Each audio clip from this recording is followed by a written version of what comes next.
Hey everybody, thanks so much for joining me here on Robin's Ramblings. Today I want to talk about social media and the fact that I deleted my Facebook and Instagram accounts. So this was not a impulsive action. I read a couple of books on the subject and watched a lot of talks on it and looked at the research that's rolling around out there now. That's pretty staggering, and also was really focusing on what I was feeling in regards to Facebook and Instagram and how it made me feel in the long run.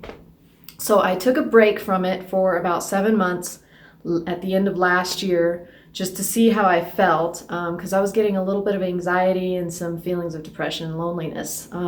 That's pretty common nowadays. It wasn't anything too drastic, but it was enough for me to take notice. So I took a break from it and I felt really good. In fact, I felt a little bit more in my life and just a bit more confident, and just all the things, all those negative emotions started to diminish. But a friend of mine wanted to do a live Facebook show at the beginning of May, and so I wanted to go ahead and explore that and see where that led, and just I've never tried that before, so I decided we were going to go ahead and do that. It sounded like a lot of fun. At any rate, I was going to be able to play some music with my good friend.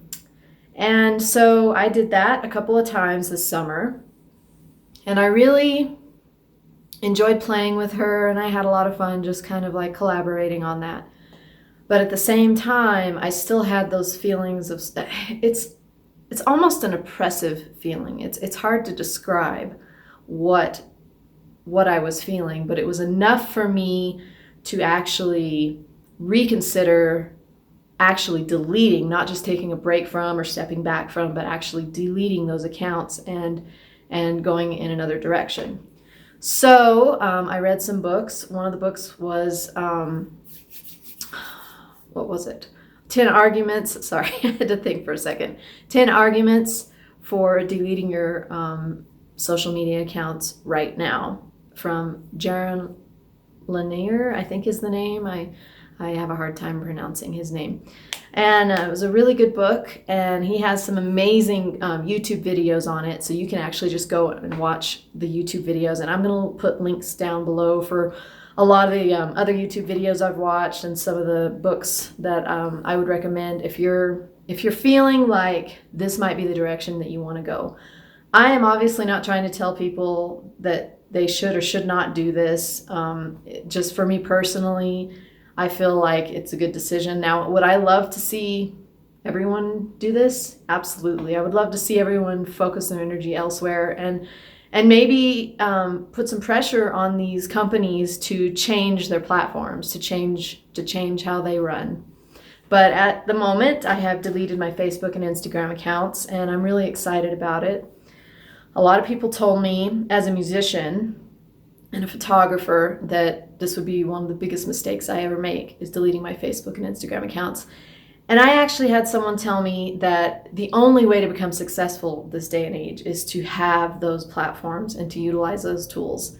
And that sounds a little false to me. That sounds a lot false, actually. That sounds really inaccurate, and it sounds sort of like he's coming from a place of fear and maybe a little bit of indoctrination from these platforms and from them saying, yeah, this is the only way to go. You know, this is the only direction you're allowed to take, or that you should take if you want to have a successful career, life, whatever. But I really feel it's limited. I feel like it's very empty and flat, and the connections that you have on Facebook and Instagram are really shallow. At least to me, that's how I feel about it. They're extremely shallow, and they don't have any substance. I loved the people on my Facebook account.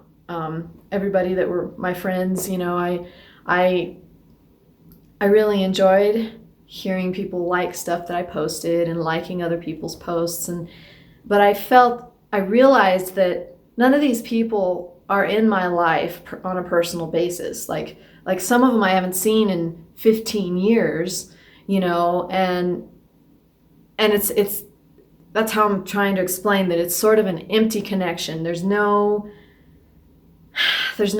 real social connection. And so those are the types of things that I really looked deeply into while I was trying to make the decision to delete my accounts. I feel really great about it. I feel a little bit more confident, and I'm just pretty excited to take that energy that I was using on those platforms and turn it into something else, like doing this video, like doing Robin's Ramblings, and my music, just writing more music and just, really digging in. There's another book that I really want to read called Deep Work, and I'll put the link down below, and it talks about, how maybe you should check out when being a creative person, you really need the space to create. A lot of times we need to be, and I don't mean being a hermit in a cabin in the middle of the woods somewhere, but what I really mean is focusing more energy on those things and taking the time out to do that. You really need to do that or nothing gets created. And so me personally, if I'm around people on a personal level, I actually become inspired to write more music. Like if I'm in crowds more often, I get more ideas, and I just, I get more interaction. But there's a time and place where I need to step back from people, and I need to kind of like get all of that stuff in order and focus on it. And I think that in this day and age, we have a hard time doing that. Like we have a hard time stepping back. And the addiction level of social media and Facebook and Instagram and all these things it's highly addictive. And the percentage of teen suicides has gone up 30% since its inception. So they've actually proven that that's what's causing it. They've done a whole bunch of studies on it. And I'm actually kind of shocked that more people aren't checking out of Facebook and Instagram and Twitter and all of these social media platforms. But anyhow, so I just wanted to talk about it a little bit. I want to hear what you guys think. Do you think that it's a good idea? Do you think it's a bad idea? Are you feeling some of the same things that I've been feeling? Isolation, loneliness, just sort of this like low-grade depression all the time.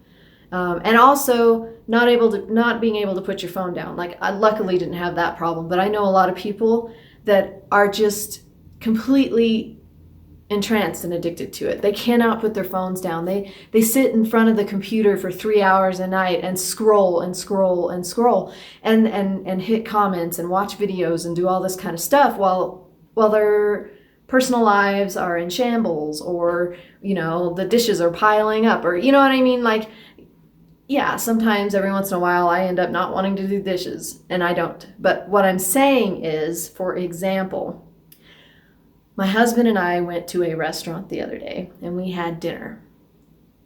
And there was a couple sitting at the next table. And during our whole meal, they didn't say a single word to each other. All they did was sit on their phones and whatever they were doing, they scrolling, whatever the heck they were doing, didn't say a single word to each other the whole time they were eating dinner. Now, sure, they could have been in this massive fight. Maybe they were mortal enemies and they had to sit and eat dinner together. Maybe they had just signed divorce papers. I don't know. They were pretty young. They're probably in their 20s. Maybe they were brother and sister and didn't have anything to say to each other. I don't know. I mean, me and my brother have a tendency to talk on and on and on if we talk at all. So anyhow, so that to me was pretty creepy, and it's becoming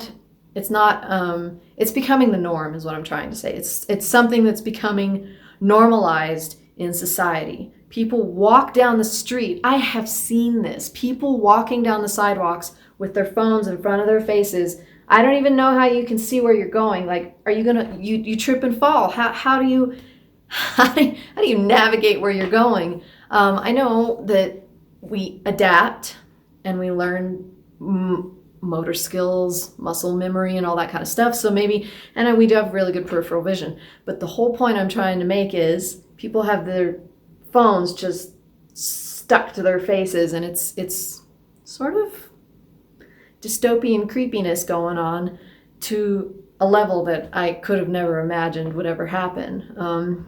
So another good reason to back off of Facebook and Instagram. Another good reason to just put your phone in a special spot and leave it the heck alone and don't touch it for the rest of the night, you know? My husband was telling me a story about this other couple. They're on YouTube, this guy.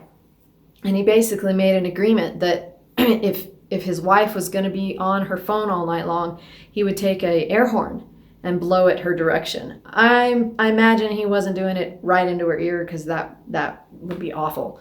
But I think he was just blowing it in the room every time she was on her phone because he had to basically untrain her from being on that phone or just, kind of jar her loose from that habit. And habits, we all have them. We all have good and bad habits, but I think that this one is pretty insidious, and I'm really hoping that more people will think about this a little bit more. So anyhow, as you can see, this is why this is called Robin's Ramblings, because I have a tendency to ramble on and on and on and on into the, on over the hill and into the horizon. So hit the like button, subscribe, the little bell icon so you know when a new video is up. And thanks so much for joining me, and we'll talk to you soon.